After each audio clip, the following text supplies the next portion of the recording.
जन्म आणि मृत्यू, निसर्गाच्या दोन टोकाची सत्य. जन्माचा आनंद सोयर घेऊन येतो तर मृत्यूचे दुःख सूतक. पण कधी विचार केलाय का, विटाळ मानला जाणारा हा काळ नक्की आहे तरी काय? जुन्या काळाच्या या प्रथा आजही आपण पाळतो. हे केवळ कर्मकांड आहे की त्यामागे दुसरं काही? या व्हिडिओमध्ये आपण सोयर आणि सूतक याविषयी जाणून घेणार आहोत. मंगळप्रसंगी सोयर किंवा सूतक आले तर काय करावे? नवरात्रामध्ये सोयर किंवा सूतक आले तर काय करावे? किंवा इतर शुभप्रसंगी सोयर किंवा सूतक आले तर काय करावे? हे आपण समजून घेणार आहोत. या प्रसंगी सोयर किंवा सूतक या दोन्हीसाठी आपण अशौच हा शब्द वापरणार आहोत.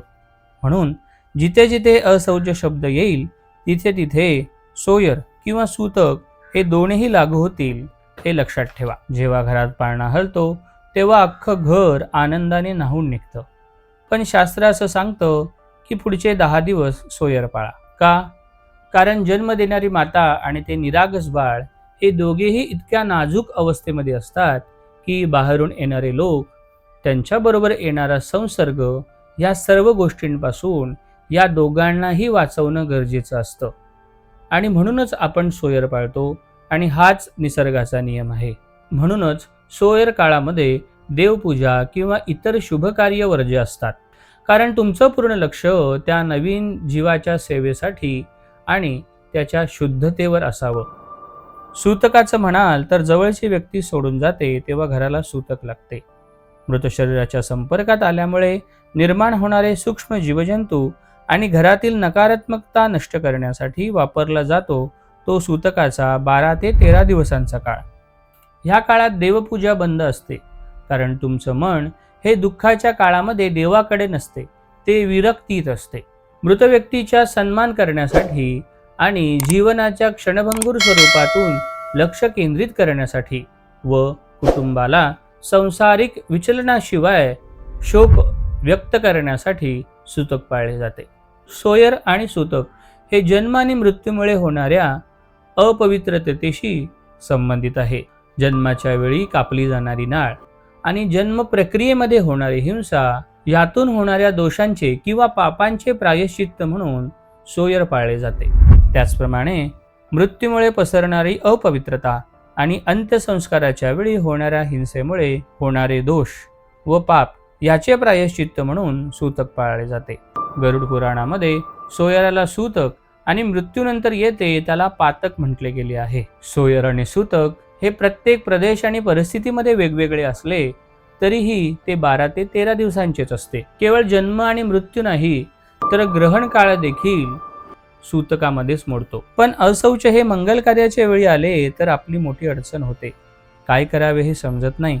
तर त्याचे नियम काय आहेत हे आपण समजून घेऊ. मंगल कार्याच्या वेळी अशौच आले तर अशौच काळात तुम्ही लग्न किंवा मुंज ह्या इतर शुभ कार्य करू शकत नाही. लग्न ठरल्यानंतर सगोत्रापैकी पूर्वापार 3 पिढ्यापैकी कोणी व्यक्ती मृत झाला तर तुम्हाला अशौच पाळावे लागेल व ह्या प्रसंगी तुम्ही विवाह करू शकत नाही. मंगल कार्यामध्ये देवक प्रतिष्ठापना, देवक ठेवल्यापासून देवक उठेपर्यंत माता पिता सोडून इतर कोणाचेही अशौच नसते. देवक उत्थापन म्हणजे देवक उठल्यानंतर तुमचे अशौच सुरू होते. मंगल कार्यात अनेक अडचणी येण्याचा संभव असतो.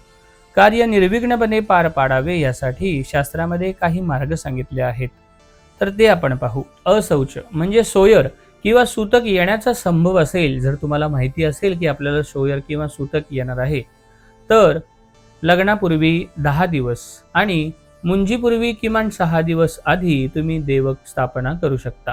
नवरात्र ही काही घराण्यात अजून कुळाचाराप्रमाणे करतात आणि नवरात्रमध्ये अशौच आले तर काय करावे हे समजून घेऊ.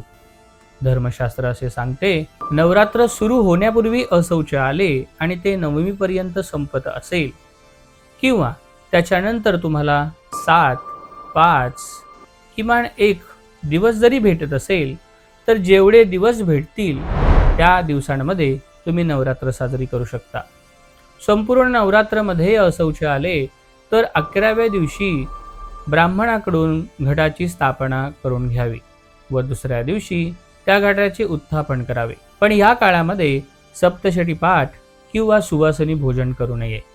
अन्नाचा नैवेद्य अर्पण करू नये, दुधाचा नैवेद्य दाखवावा.